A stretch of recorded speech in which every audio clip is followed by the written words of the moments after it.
देखिए, सबसे पहले इस बात को मैं स्पष्ट करना चाहता हूँ कि बंशीधर महोत्सव सबका महोत्सव था और बंशीधर महोत्सव में माननीय मंत्री जी ने बहुत अच्छे ढंग से इस महोत्सव का कार्यक्रम किया है और जन सैलाब उमड़ा था। दोनों दिन जन सैलाब उमड़ा था और बंशीधर महोत्सव के गांव-गांव के लोग, पूरे विधानसभा के लोग, गढ़वा जिला के लोग, पलामू जिला के लोगों ने तारीफ़ की है कि राजकीय महोत्सव ऐतिहासिक महोत्सव मनाया गया। जहां तक माननीय विधायक भानु प्रताप शाही की बात है, भानु प्रताप शाही ये पचा नहीं पा रहे हैं कि इस महोत्सव को हम अलग हट करके जो धर्म और सनातन धर्म की राजनीति कर रहे हैं, अब सीधे हिंदू मुस्लिम की राजनीति पे लगे हुए हैं। इन्होंने स्पष्ट किया कि माननीय मंत्री को चुनौती देंगे। क्या चुनौती देंगे? इनके फितरत में झूठ है। ये झूठ बोल के 3 बार इस क्षेत्र का विधायक बने हैं। अपने बल बदौलत नहीं बने हैं, लेकिन झूठ बोल करके अपने जितने भी इनके कार्य रहे हैं पूरे विधानसभा में, ये देखने के लिए चीज़ है। बंशीधर महोत्सव को माननीय मुख्यमंत्री जी का आभार व्यक्त करना चाहता हूं कि राजकीय महोत्सव का दर्जा दिलाया और बहुत अच्छे ढंग से। और सबसे बड़ी बात है कि पास की सुविधा नहीं रखी, पास को हटा दिया। गरीब गुरबा सब लोगों ने बंशीधर महोत्सव का आनंद लिया है और तारीफ किया है कि ऐसी महोत्सव कभी नहीं हुई। हम इसका आभार व्यक्त करना चाहते हैं माननीय मुख्यमंत्री जी का और माननीय मंत्री जी का। और जहाँ तक भानु प्रताप शाही, बराबर अब तो इनकी राजनीति में 2 ही मुद्दा रख गया है, हिंदू मुस्लिम।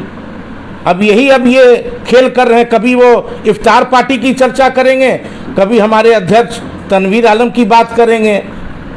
अरे, एक पिछड़ी जाति का एक बहुत बड़ा नेता, हमारे झारखंड सरकार के शिक्षा मंत्री का निधन हुआ, उसके बदौलत ये टला, उसके बदौलत ये टला कार्यक्रम, और टला कोई खत्म नहीं हुआ। उस पर भी इन्होंने टिप्पणी किया और अब जो है ये इनका मानसिक संतुलन तब धीरे धीरे खोते जा रहा है, क्योंकि देख रहे हैं। और हम खास करके तमाम लोगों से, कुछ लोगों ने आरोप लगाया, भारतीय जनता पार्टी के कुछ लोगों ने आरोप लगाया कि बैनर पोस्टर तक हटा दिया गया। किसने हटाया बैनर पोस्टर? ये खुद हटवाए हैं। बंशीधर महोत्सव टला, ये खुद बैनर पोस्टर हटाए हैं। और इतना भव्य कार्यक्रम हुआ है तो बैनर पोस्टर आदमी क्यों नहीं लगाएगा?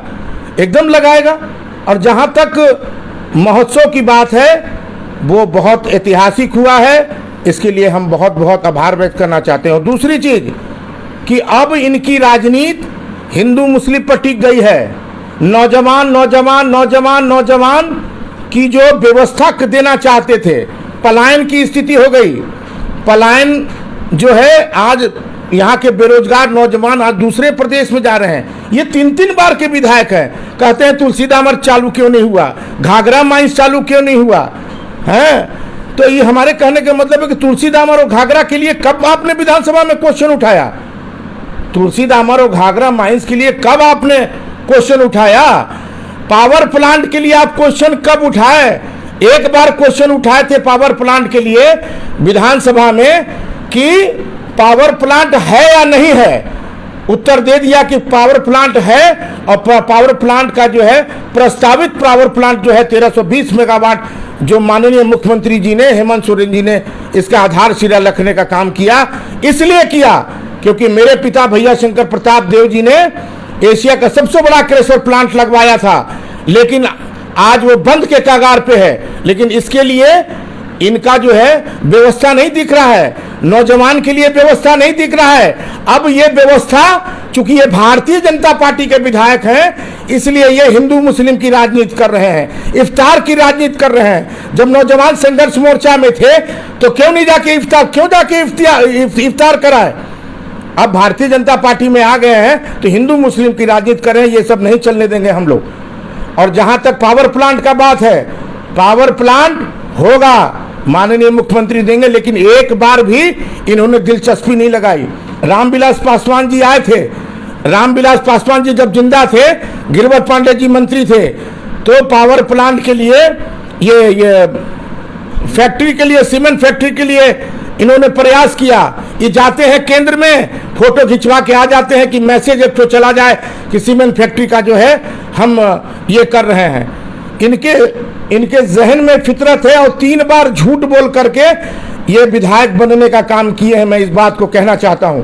और दूसरी बात मैं ये कहना चाहता हूं कि हमारे यहाँ जो व्यवस्था दी गई है बहुत अच्छे ढंग से, और इनको तकलीफ किस बात की है, किस चीज की चर्चा कर रहे हैं? अरे ये अपने आप से भगवान से अलग हुए हैं और भगवान कृष्ण जो है सुदर्शन चक्र चलाएगा। ये भगवान जानता है, ऊपर वाले जानते हैं, इस क्षेत्र की जनता जानती है, भवनाथपुर विधानसभा की जनता जानती है और नगर उटारी की भी जनता जानती है कि भगवान के साथ जो भी झूठा राजनीति करेगा उस पर भगवान सुदर्शन चक्र चलाएंगे और 2024 में सुदर्शन चक्र चलाने के लिए तैयार हैं। ये कहते हैं बिजली, पावर ग्रिड इनका देन है। ये तो नौजवान संघर्ष मोर्चा के विधायक थे। यही तत्कालीन मुख्यमंत्री जो है रघुवर दास कहते थे कि 2017 में अगर हम बिजली नहीं देंगे तो वोट मांगने नहीं आएंगे। कहां से ये करवा दिए? यही माननीय मुख्यमंत्री जी और माननीय मंत्री मिथिलेश ठाकुर जी का देन है कि पावर प्लांट चालू हुआ और 22 से 23 घंटा जो है बिजली पूरे भवनाथपुर विधानसभा में जगमगा रहा है। और जगह जगह जाके कह रहे हैं कि हमारा देन है। कहां से इनका देन हुआ? 3 साल 4 साल जो है 17 से लेकर चुनाव जब तक हुआ तब तक क्यों नहीं आप बिजली का व्यवस्था ठीक कर पाए? और ये क्या करवाए हैं? ये जो कहते हैं कि हमने पावर ग्रिड करा दिया, इनका कोई देन नहीं है। ये नौजवान संघर्ष मोर्चा के उस समय विधायक थे, भारतीय जनता पार्टी में गए हैं, तब इसकी बोली बोल रहे हैं और हिंदू मुस्लिम की राजनीति कर रहे हैं और जाके इफ्तार भी कराना चाहते हैं। अपना चरित्र बंद करें और आने वाले समय में, आने वाले दिन में इसका मुंहतोड़ जवाब दिया जाएगा। और एक चीज मैं जरूर कहना चाहता हूं, भवनाथपुर विधानसभा और गढ़वा जिला और झारखंड के लोगों को कि ये नौटंकी जो कर रहे हैं, उग्रवादी केस CID में दबा के रखे हुए हैं। हम माननीय मुख्यमंत्री जी से और माननीय मंत्री जी से मांग करेंगे कि इसकी CBI जांच हो। सारा का सारा जो है इनका उग्रवादी दफा इनके ऊपर लगा हुआ है। भवनाथपुर कांड संख्या से लेकर सब मेरे पास है, मैं देने के लिए तैयार हूं। और कहते हैं कि हम इस्तीफा दे देंगे। पत्रकार महोदय यहां मौजूद हैं। कितनी बार इन्होंने कहा इस्तीफा देने के लिए, कितनी बार हम लोगों ने प्रमाण दिए दिखाया। ये इस्तीफा रोज पत्रकार को कहते हैं और इस्तीफा जो है दे देते हैं। कई बार अभी केतार का मामला हुआ, इसके पहले भी जो मामला हुआ, जिन्होंने कहा कि अगर प्रमाणित कर दिया जाएगा तो इस्तीफा हम दे देंगे। ये झूठ बोलने की राजनीति बंद करें, हिंदू मुस्लिम की लड़वाने की राजनीति बंद करें और नफरत पैदा करना बंद करें। ये हिंदुस्तान है, सबका हक है, सब जाति समुदाय धर्म, हिंदू मुस्लिम सिख ईसाई सबका ये हिंदुस्तान है। और इस हिंदुस्तान में रहने वाले लोग का अपमान कर रहे हैं, बंशीधर का अपमान कर रहे हैं, यहाँ के लोगों का अपमान कर रहे हैं और इसमें राजनीतिक रोटी सेकने का काम कर रहे हैं।